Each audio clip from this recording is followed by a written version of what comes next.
This is obviously not my Jeep, so what we will be doing is covering some modifications on my Jeep here in the next couple videos.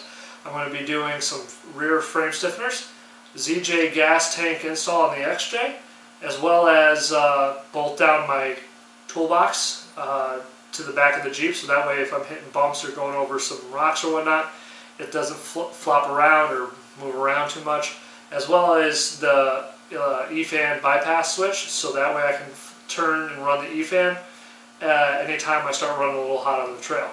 So follow along the next couple of videos just to kind of check the progress.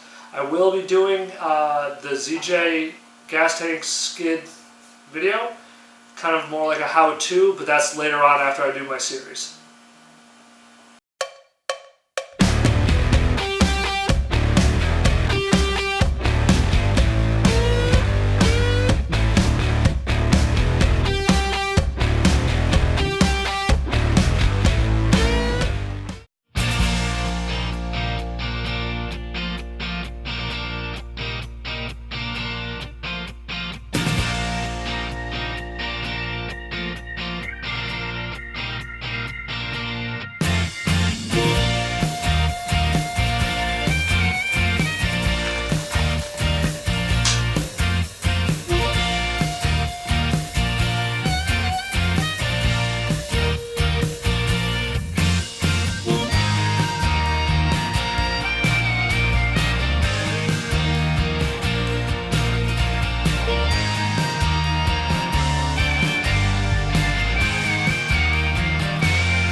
So now it's the next day. I'm going to slowly start taking down the gas tank.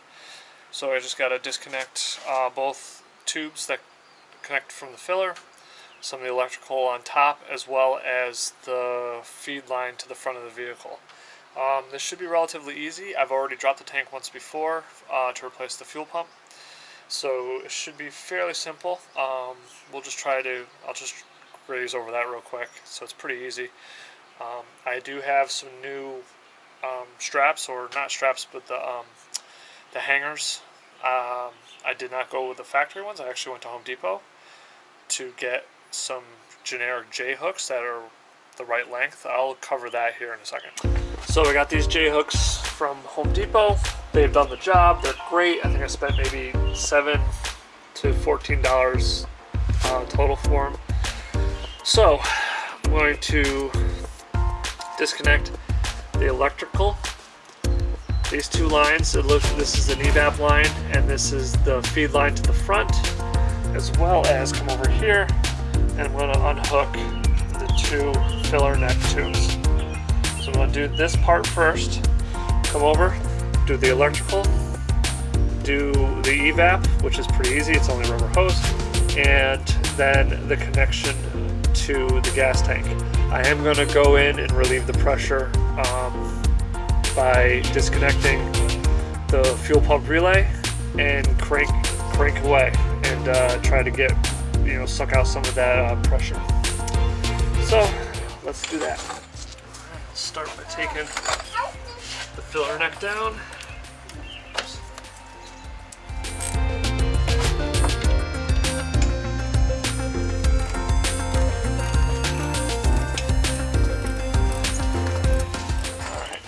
So I'm going to drop this, the bigger filler hose, just to keep the contaminants to a minimum here, that there, and then pull on this gently. Okay, there we go. That was to be expected. And I'll plug this up.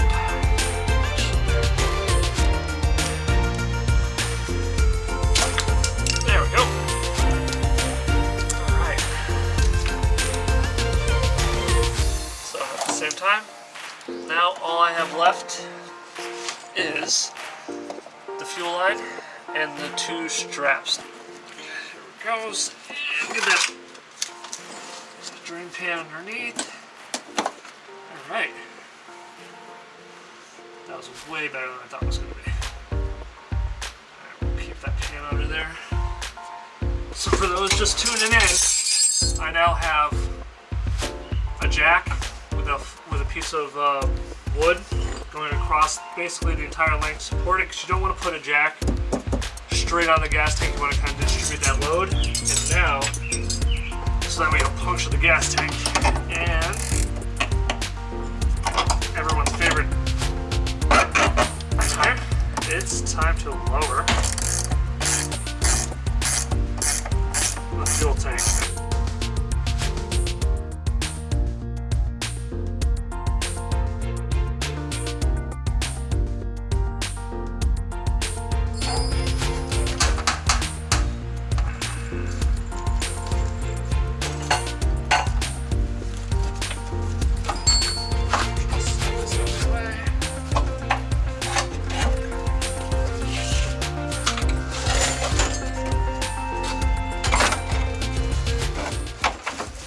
Good.